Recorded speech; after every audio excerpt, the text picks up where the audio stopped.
안녕하세요. 매일 새로운 사연을 전하는 읽어주는 사연 라디오입니다. 구독과 좋아요, 많은 공유 부탁드립니다. 오늘의 사연 시작하겠습니다. 안녕하세요. 결혼한 지 16년 만에 남편하고 이혼한 40대 여성입니다. 담담하게 한 글자씩 적어가고 있지만 사실 그간 마음이 무척이나 복잡했습니다. 남편이 바람을 피웠다던가 도박을 했다던가 누가 봐도 욕 나올 만한 짓거리라도 했으면 제 마음이 이렇게까지 심란하진 않았을까요? 정말이지, 이 상황의 시작이 어머님이라는 게 우라가침입니다. 생각해보면 늘 어머님이 문제셨어요. 남편과 제 사이에서 큰 소리가 나왔다 하면 100이면 100 어머님 때문이었거든요. 남편하고는 18년 전 사촌 오빠의 소개로 만났습니다.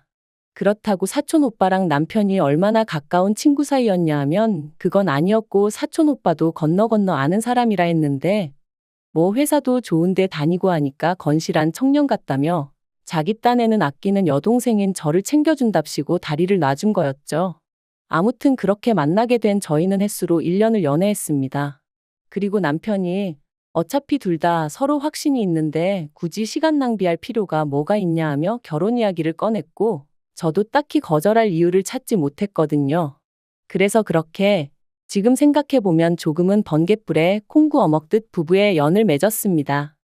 결혼 당시만 하더라도 양가 부모님이 다 살아계셨고 또 양쪽 다 형편이 빠듯한 것은 아니었기에 저희 친정에서 5천, 시댁에서 1억 해주셨습니다. 참고로 요새야 반반 결혼이니 뭐니 그렇게들 한다지만 16년 전만 하더라도 그래도 그림상이라고 해야 하나 분위기가 얼마라도 남자 쪽이 더 해오는 시기였어요. 그렇지 않으면 남자 쪽은 남자 쪽대로 자존심 상해했고 여자 쪽도 여자 쪽대로 좀 껄끄러워했다고 해야 하나. 적어도 제 주변은 그랬거든요. 그리고 제가 이런 이야기를 하는 이유는 저희 친정에서 시댁보다 부족해서 돈을 덜 해주시고 그런 건 아니었다는 얘기가 하고 싶어서입니다. 추가로 제 연봉이나 남편 연봉이나 크게 차이나지 않았다는 것도 알려드리고 싶네요. 그런데 그렇게 지원을 받으면 뭐 하나요? 이제 와서 말이지만 저희 시부모님 그 1억 해주시고 정말 어지간히도 사람을 못 살게 구셨습니다. 일단 시작은 당시에 서울에서 작은 아파트 하나 사서 신혼살림 차리고 얼마 되지 않았을 때였어요. 하루는 어머님이 연락도 없이 오셔서는 난데없이 밍크가 갖고 싶다고 하시더라고요. 당신 주변을 보니까 아들 장가 가는데 1억이나 해주고 꼴랑 가방 하나밖에 못 받은 사람은 당신밖에 없다고 하소연을 하시면서 말이죠. 황당했어요.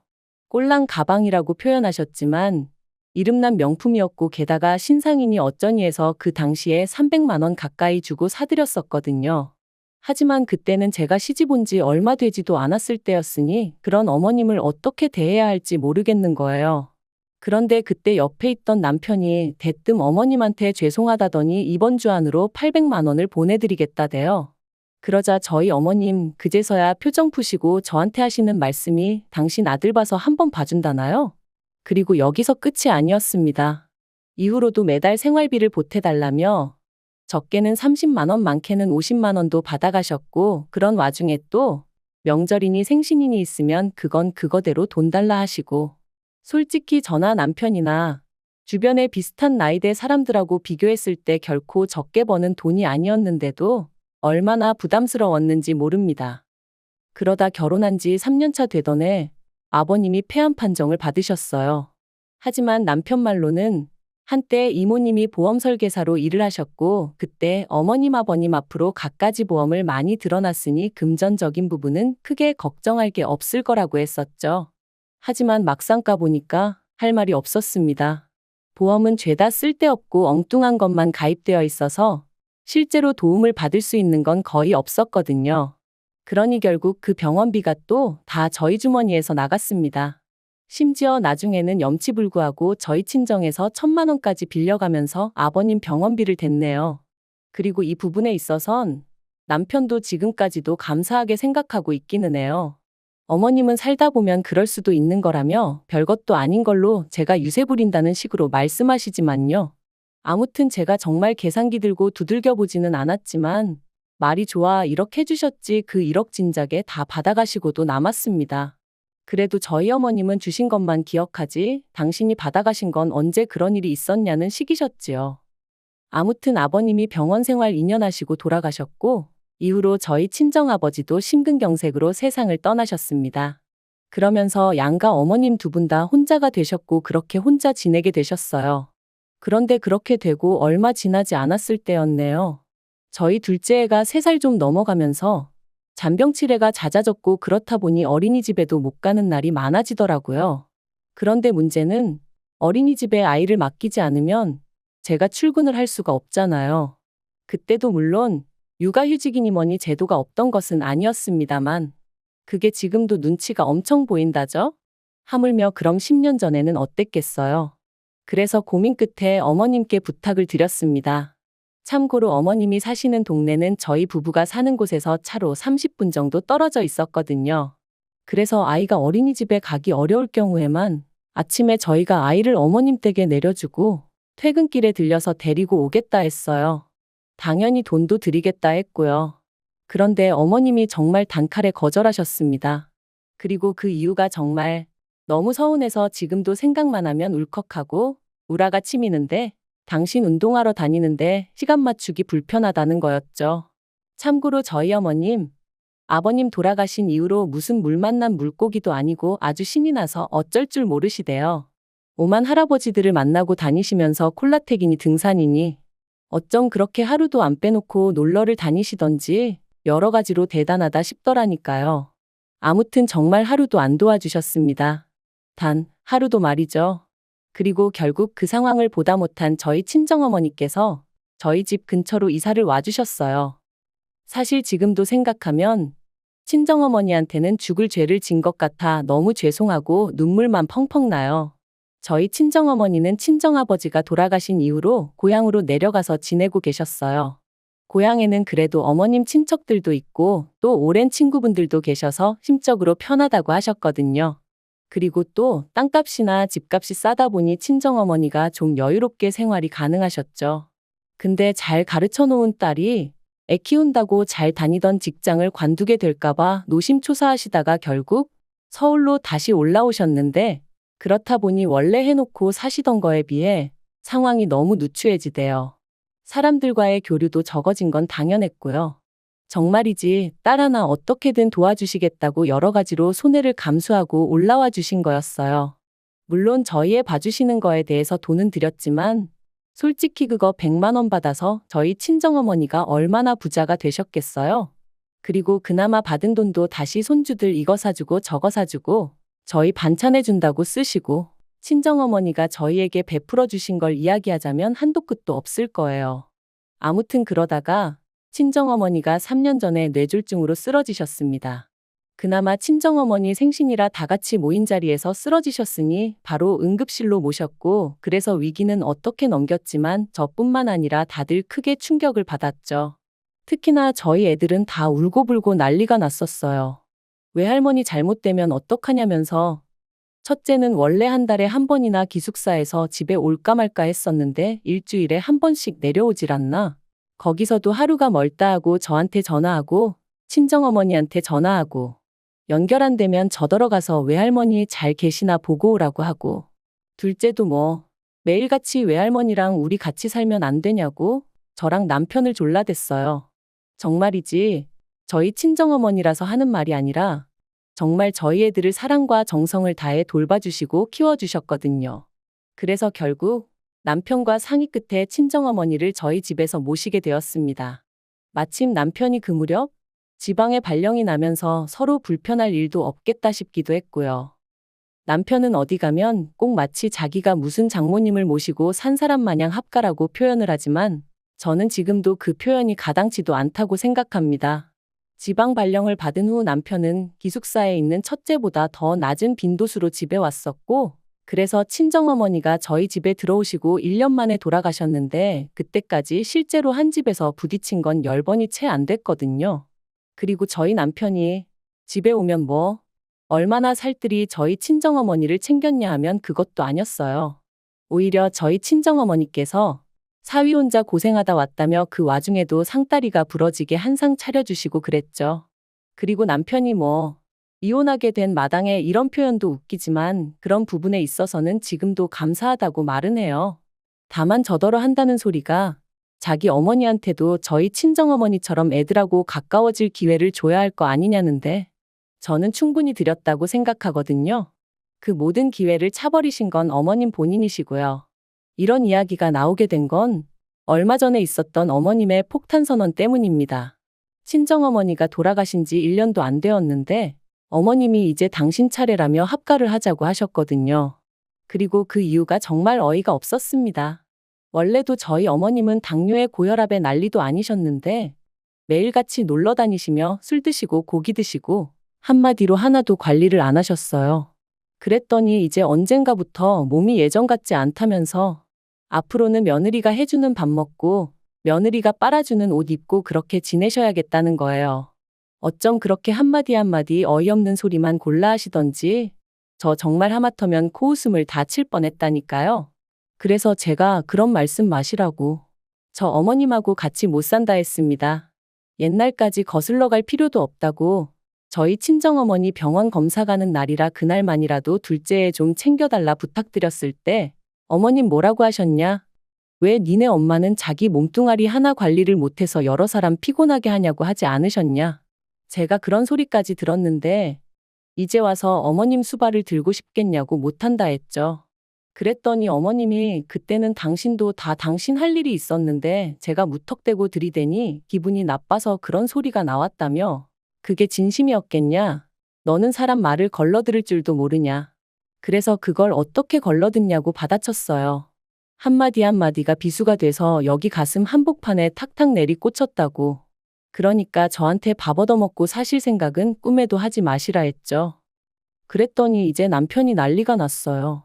저더러 아무리 그래도 그렇지 어떻게 어머님한테 그런 소리를 할 수가 있느냐면서 자기 입장에선 장모님 모시고 살 때 군소리 안 했는데 저는 왜 이러냐고 너무한 거 아니냐대요. 그래서 당신이 우리 엄마한테 밥을 한번 차려드려 봤냐? 우리 엄마 양말을 한번 빨아드려 봤냐 했습니다. 한 집에만 있으면 모시고 사는 거냐고 말도 안 되는 소리 좀 하지 말라 그랬죠. 그리고는 막말로 우리 엄마는 진짜 환자였고 그래서 얼마나 오래 버티실지도 모르는 상황이었지만 어머님은 뭐 죽을 날 받아놓으셨냐 했습니다. 내년에 돌아가시는 거면 모를까? 막말로 10년이 될지 20년이 될지 모르는데 내가 미쳤다고 모시냐고 못한다 그랬죠.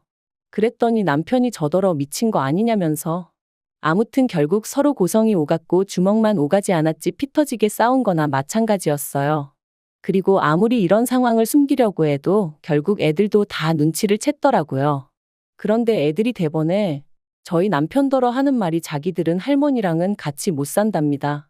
불편해서 못 지낸다고 그렇게 할머니가 걱정되면 아빠가 할머니 댁으로 가 그러는 거예요. 그러니까 이제 남편이 더 크게 화를 냈어요. 니들이 뭔데 나더러 내 집에서 나가라 마라 하느냐면서 키워줬더니 배은망덕하네 어쩌네.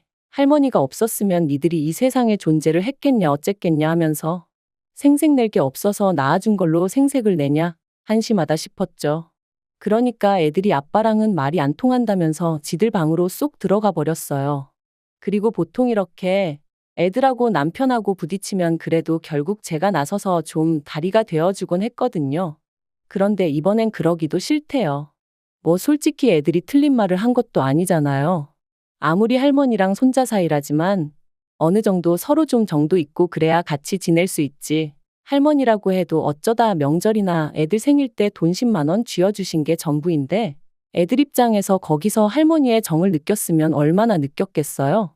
아무튼 그래서 이후로 애들이 남편을 본체만 체하던데 저도 그러던지 말던지 냅뒀습니다. 분명 올바른 가정교육은 아니었지만 남편이 너무 꼴보기가 싫으니까 제가 뭐라고 하기도 싫더라고요.